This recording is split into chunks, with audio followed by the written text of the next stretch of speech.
नमस्कार, ABC channel में आपका स्वागत है। मैं हूं सचिन श्रीवास्तव और आप मेरे साथ देखेंगे आजमगढ़ से जुड़ी खबरें। खबर के प्रायोजक हैं Cross Valley International School, Kukdipur Sathiyaon, Azamgarh. Admission open. और वुडन टच, भवनाथ, आजमगढ़। आजमगढ़ अंबेडकर नगर के बॉर्डर पर गांव में मौतों को लेकर सस्पेंस बरकरार है। एक तरफ जहां स्थानीय लोग जहरीली शराब से करीब 2 दर्जन से ज़्यादा लोगों की मौत की बात कह रहे हैं, वहीं आजमगढ़ के एसपी सुधीर कुमार सिंह ने जहरीली शराब से एक भी मौत से इनकार किया। उन्होंने कहा कि अंबेडकर नगर में 2 दिन पूर्व 5 की मौत की सूचना है, जबकि आजमगढ़ में जाँच में 1 की संदिग्ध मौत है, लेकिन उसमें भी मामला शराब का नहीं है। फिलहाल पोस्टमार्टम कराया जा रहा है। वहीं उन्होंने अपील किया कि अगर कोई भी इस प्रकार की गैरकानूनी कार्य करते दिखाई दे रहा है तो इसकी सूचना पुलिस को दें। आजमगढ़ पुलिस और प्रशासन अंबेडकर नगर जिले के प्रशासन के संपर्क में है। एसपी ने कहा कि अंबेडकर नगर की घटना को लेकर वहां पुलिस कर्मियों समेत कई अन्य पर वैधानिक कार्रवाई भी हुई है। आजमगढ़ में मौतों को लेकर भ्रम फैलाया जा रहा है, जबकि वह खुद मौके पर जाकर जांच पड़ताल किए हैं। केवल 2 लोग बीमार हैं जिनका संबंध शराब से नहीं है। इसके अलावा पुलिस लगातार जागरूकता अभियान चला रही है। आज जो शराब से होने वाली मौतों के संबंध में जो मौतें हुई हैं, मेरी जानकारी में 5 मौतें वहां पर हुई हैं और ये सभी लोग जनपद अंबेडकर नगर के रहने वाले हैं और वहीं पर इनकी मौत भी हुई है। इस संबंध में हमने अपने यहाँ भी पता कराया, लोगों को अलर्ट किया है। हमारे यहाँ अभी कोई भी जहरीली शराब से होने वाली कोई मौत रिपोर्ट नहीं हुई है।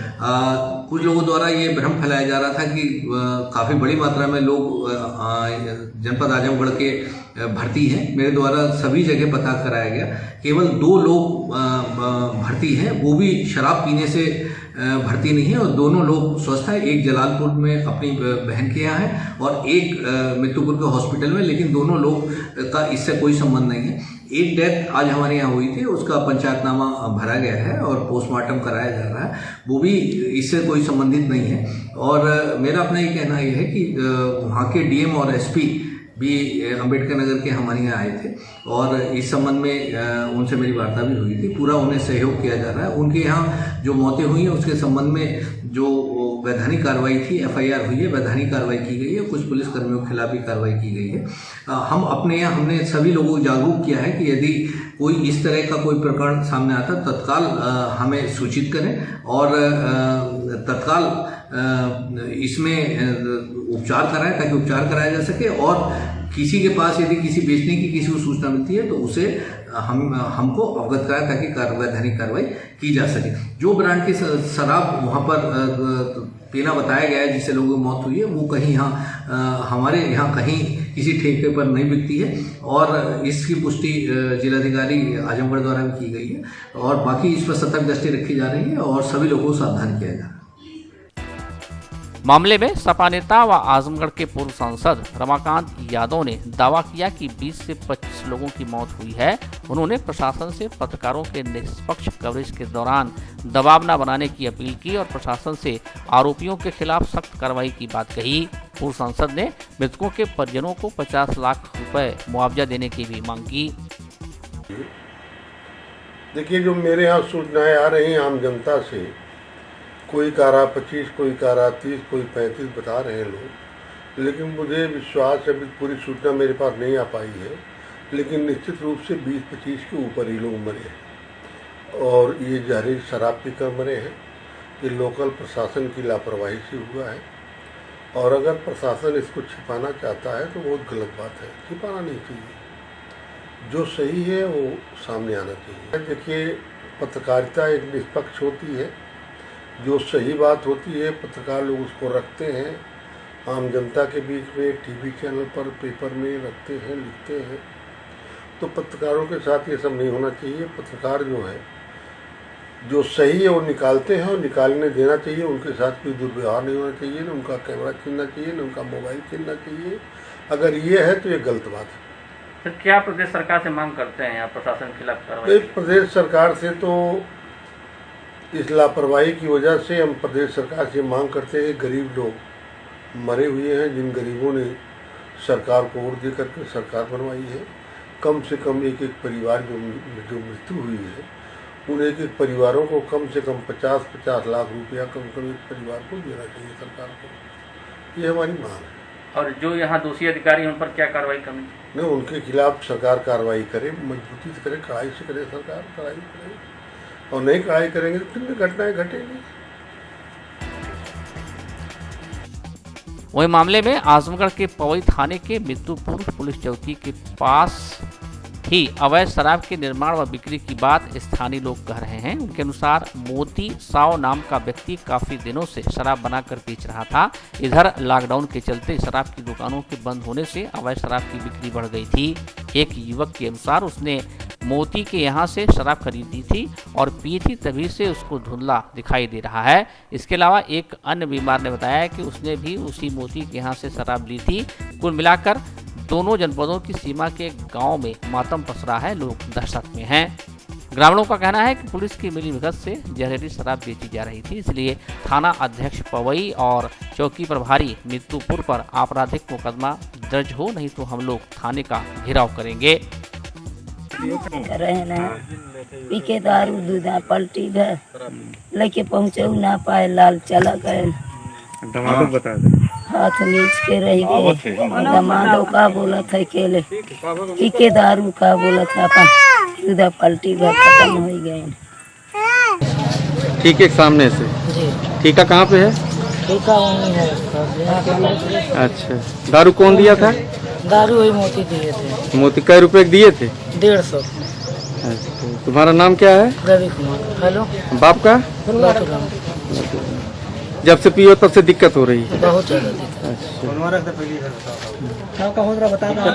अब दिक्कत का होता है? दिक्कत का मतलब आँख से दिखाई चला बहुत धुंधला दिखाई दे रहा है, जैसे घबराहट टाइप में हो रही है।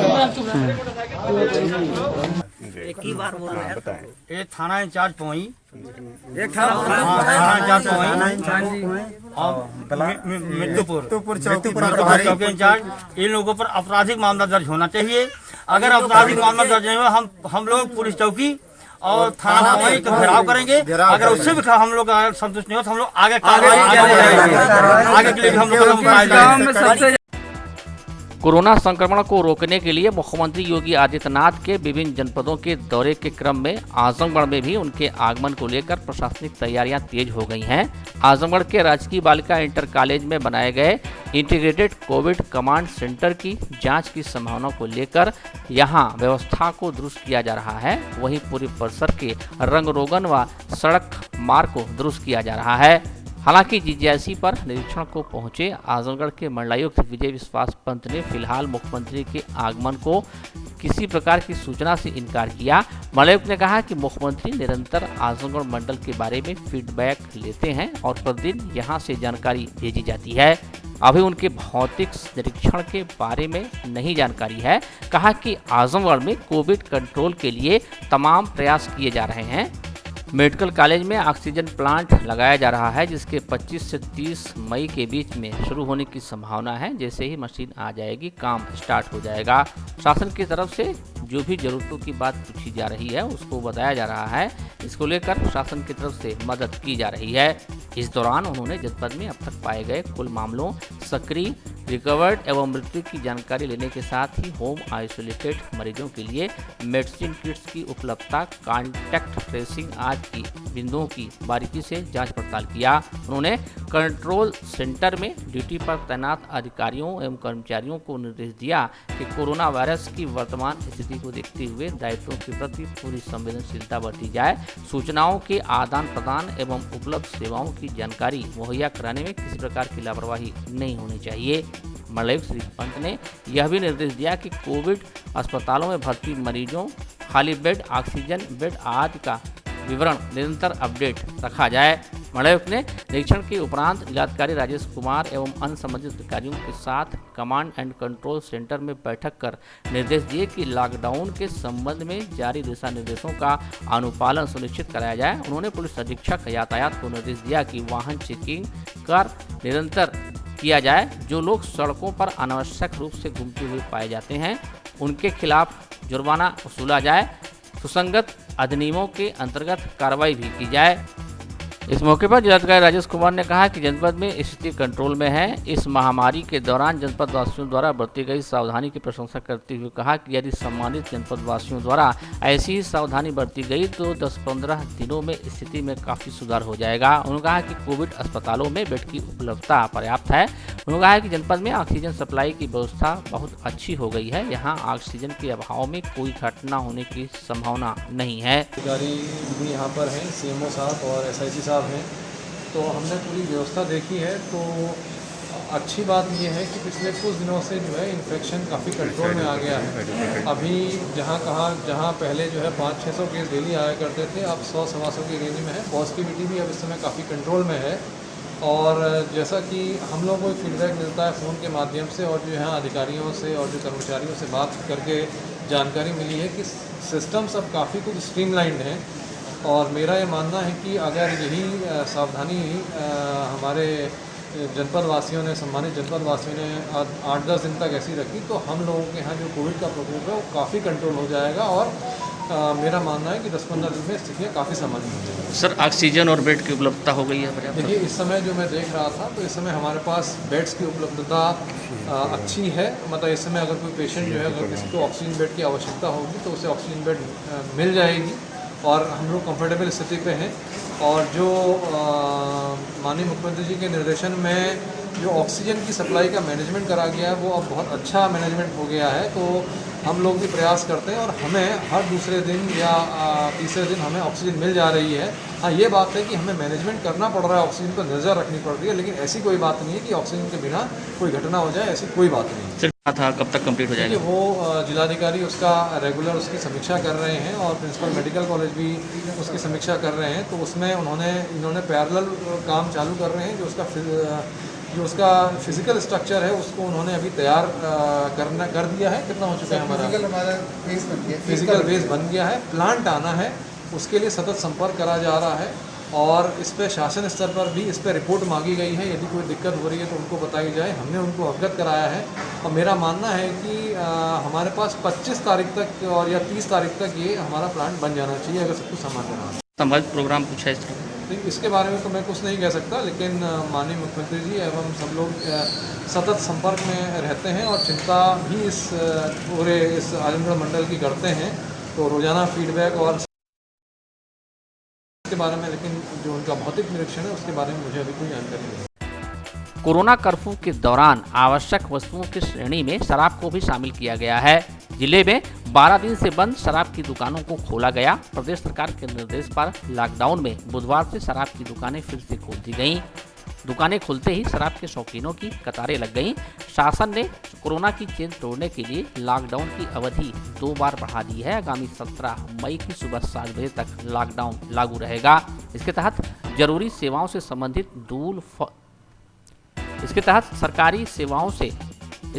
जरूरी सेवाओं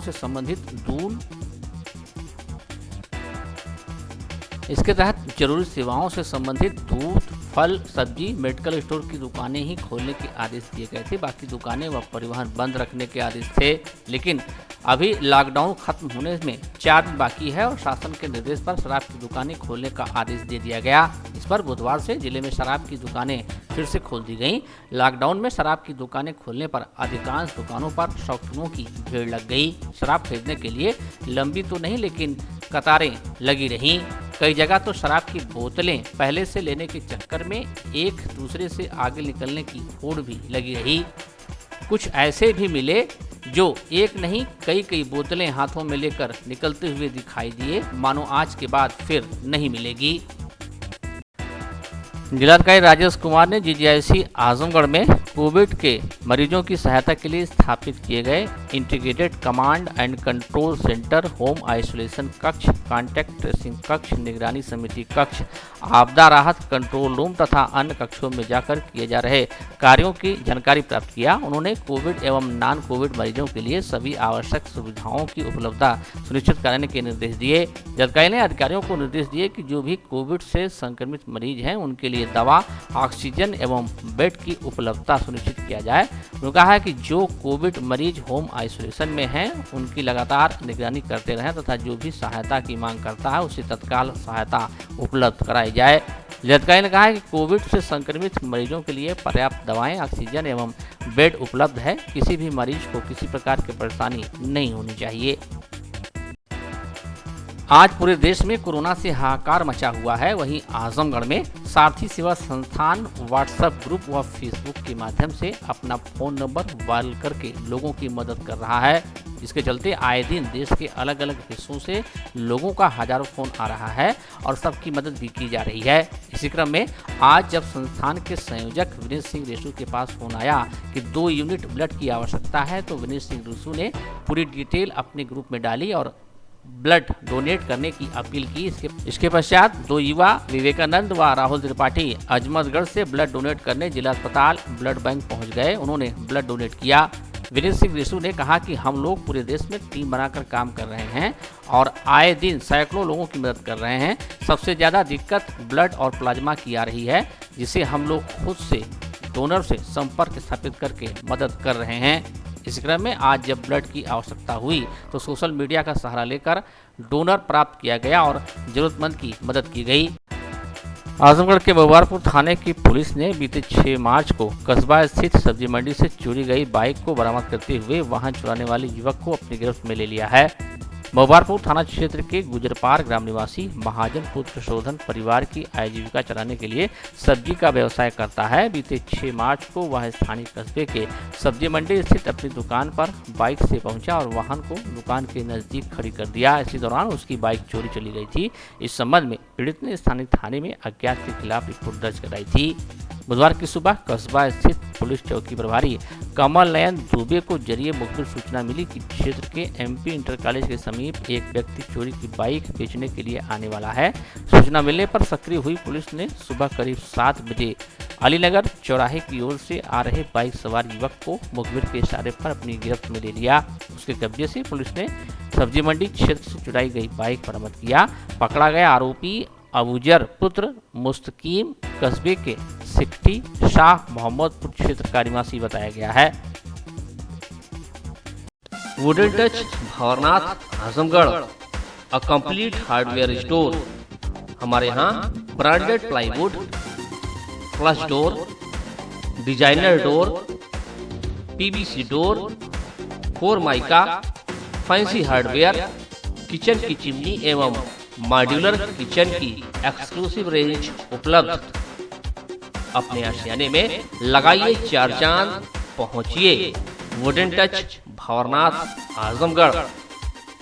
ये है आजमगढ़ के कुकड़ीपुर सठियाओं में विस्तार में फैला cross Valley International school. Cross valley Azamgarh में अपनी 5 अलग अलग ब्रांचेस द्वारा स्टूडेंट्स को शिक्षित कर रहा है। Cross valley school CBSE Delhi मान्यता प्राप्त स्कूलों में से एक है। क्रॉस वैली इंटरनेशनल स्कूल में क्लास नर्सरी से लेकर 12th तक के छात्रों को वेल एजुकेटेड टीचर्स द्वारा पढ़ाया जाता है, ताकि यहाँ से शिक्षा प्राप्त कर रहे स्टूडेंट्स के भविष्य के साथ कोई खिलवाड़ न हो। डायल करें 9453724198 या 9450118255।